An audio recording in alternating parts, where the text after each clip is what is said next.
What's up, founders, and welcome back to a hot take. I know, it's the first hot take. I'm super pumped. It's gonna be great. What we're gonna talk about today is probably one of the most common questions that I get all the time forever, and it is, what is exactly a go-to-market strategy? What does go-to-market even really mean?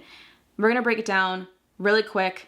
Right now, go. Go-to-market is one of those terms, phrases, things that marketers and strategists say that generally can be kind of confusing. And part of the reason why is just because it's got the word market in it. And I think that a lot of people think it means marketing whenever they see or hear go-to-market. But go-to-market actually just has one simple definition. Go-to-market is how you plan on winning a market or a customer segment. It is the overall business strategy for how it plans on either entering an existing market and winning at that market, or it's already in a market and it plans on winning a new customer segment of that market. Go-to-market is one of those terms, though, that when you hear it for the first time, you kind of start to think, oh, well, that's really just marketing's job. But the actual truth about go-to-market is that it is the complete full business spectrum.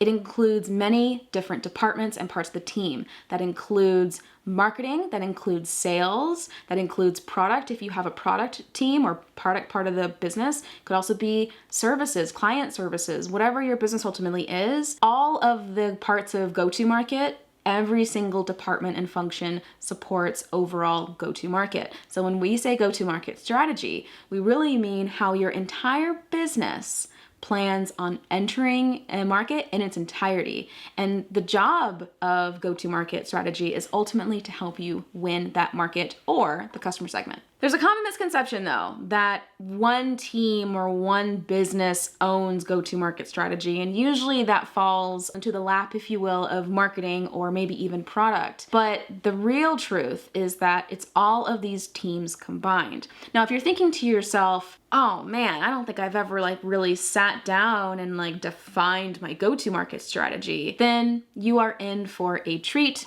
Because really the simplest way to do it is to sit down and put your business on a piece of paper. The simplest possible way to define your go-to-market strategy is actually a framework that was defined and designed by Brian Balfour, and it is the Product Market Model Channel Fit Framework. He created it because he wanted to teach people and founders and owners and business owners and CEOs and executives that it's not just about product market fit anymore, or if you're a service company, service market fit. It's not just about product market fit though anymore. Now you have to also consider the model upon which you are serving the product to a market, and then also the channels that you plan on using to acquire that market. All of these things are combined.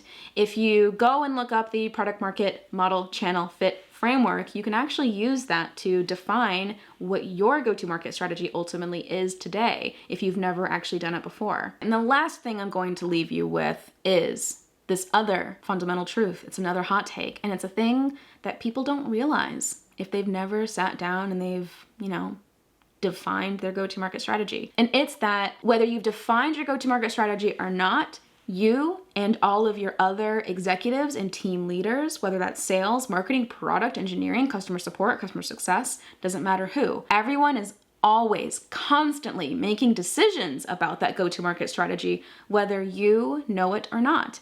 And that is what is so beautiful about go-to-market strategy, is that when every single team leader and department and function in a business is aligned on the go-to-market strategy, then that's when the business as a whole unit moves forward. That's typically when we see growth, and that's also typically when we see businesses overcome incredible challenges in the market and catch up with competitors and maybe even overtake them in some ways. That is also why it is so critical, especially if you are the CEO, C-suite level, CMO, or the VP of marketing, the head of marketing, head of product even, VP of product. That's why it is so critical for you to have a really clear understanding of what the go-to-market strategy is today and where it potentially can shift, or where maybe even executive leadership would like to see it shift. And then also how your department aligns with that go-to-market strategy in order to effectively win in the market. And if you're the CEO or the founder or the owner, no matter how big or small your business is, every single day you are making decisions about your go-to-market strategy. So it's really important to make sure that your actions and the things that you are doing and investing investing in